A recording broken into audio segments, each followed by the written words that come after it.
S'engager pour la jouissance des droits humains pour les femmes et les filles, ainsi que le progrès de l'égalité entre les sexes au Bénin, tel est le modus operandi du réseau des femmes leaders pour le développement RFLD depuis sa création. Après Ifaï, où près d'une trentaine de femmes ont été outillées sur le protocole de Maputo, le réseau des femmes leaders pour le développement amorce petit à petit le processus du maillage du territoire national dans le cadre de la vulgarisation efficace du protocole de Maputo, un important instrument de défense des droits des filles et des femmes en République du Bénin. Démarré le 26 mai 2021 à l'hôtel de ville de Boïcon, c'est le jeudi 27 mai 2021 que s'est achevée l'épineuse étape de la cité des Huawei dans le cadre du projet Tous pour le protocole de Maputo. Pour le compte de la première journée, c'est à Estelle Adibi et à Epiphane Odoulami d'entretenir les participants sur le protocole de Maputo, le fonctionnement du pouvoir exécutif et l'interaction des citoyens avec le président de la République et son gouvernement. C'était également pour les participantes une bonne occasion pour s'imprégner du pouvoir législatif et l'interaction des citoyens avec le Parlement et le pouvoir judiciaire et l'interaction des citoyens avec les cours et tribunaux.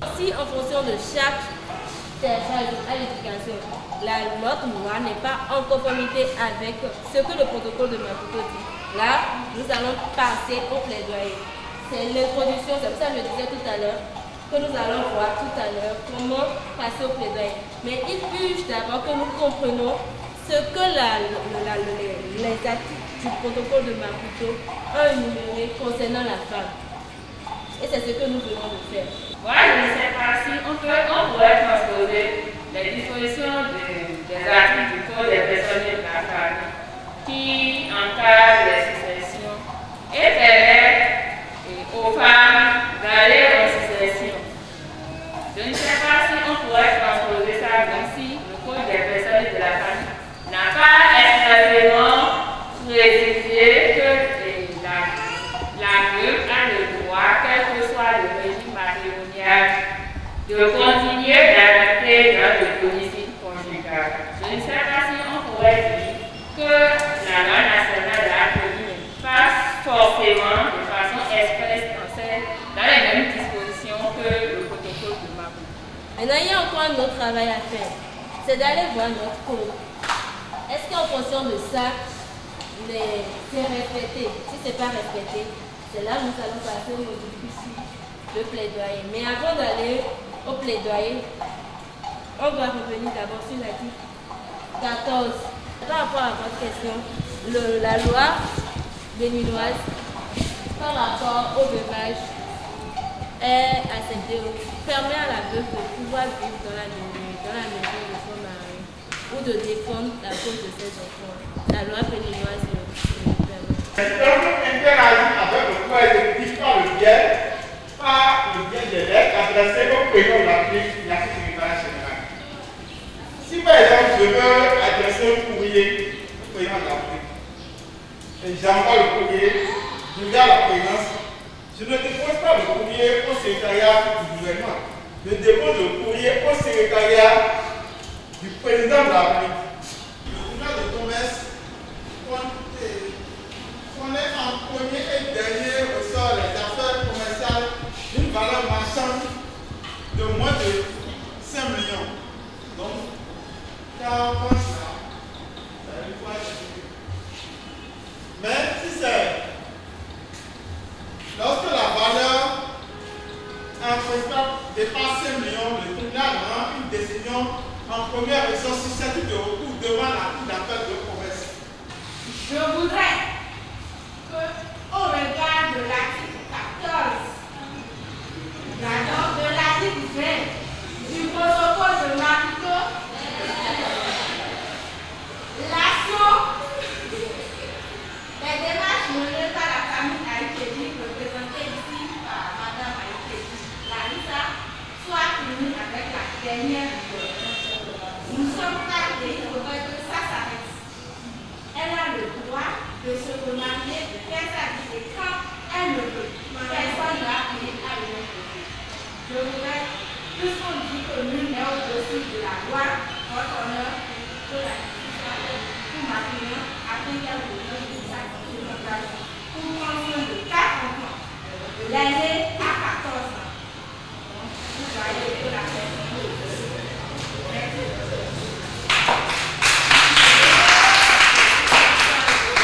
L'engagement et la sérénité des participantes lors des débats s'est également fait sentir le deuxième jour de formation. Deux attitudes qui ont permis aux formateurs de dérouler des communications de la journée.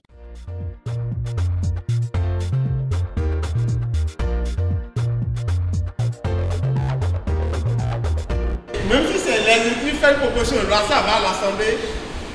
Et la procédure, c'est l'Assemblée qui vote.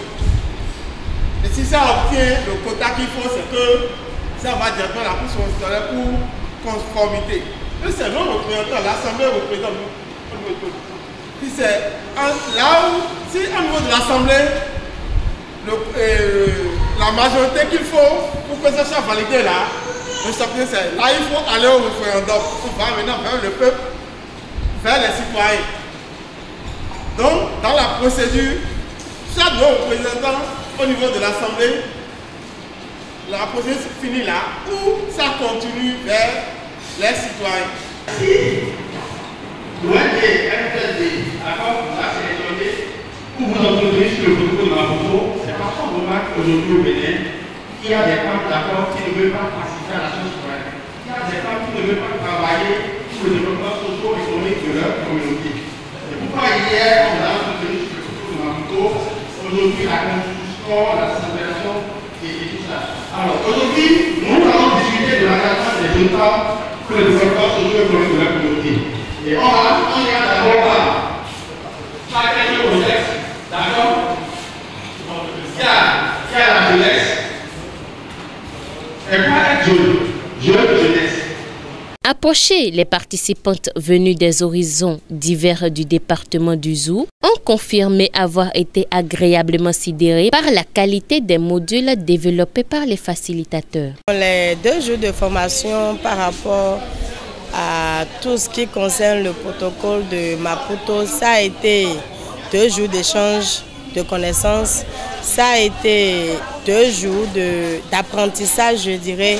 Ça a été 2 jours de réception d'énormes informations sur bon nombre de choses que je ne savais pas. Ces 2 jours de formation ont été vraiment très enrichissantes. Ça nous a permis de voir comment la femme peut participer au développement de la société, en particulier comment encourager une femme à participer au processus politique à travers les prises de décision démocratiques et à réduire l'inégalité faite aux femmes au Bénin. D'abord, je tiens à déclarer ouvertement que je suis très contente et ravie d'avoir été sélectionnée pour cette formation.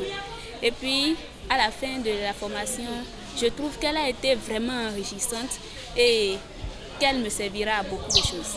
On espère avoir d'autres opportunités où on aura la chance que ces formations soient encore organisées au profit des femmes et que ça soit répandu sur tout l'étendue du territoire. Je le remercie, en l'occurrence la présidente Madame Aké, passant par nos facilitateurs, M. Epifane et Madame Adjibi également, qui ont dû quand même fournir assez d'efforts pour qu'on en arrive là.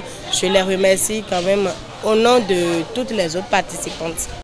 Il faut noter que la mise en œuvre de ce projet a été possible grâce au soutien financier de l'Agence suédoise de développement et de coopération internationale SIDA à travers Equality Now.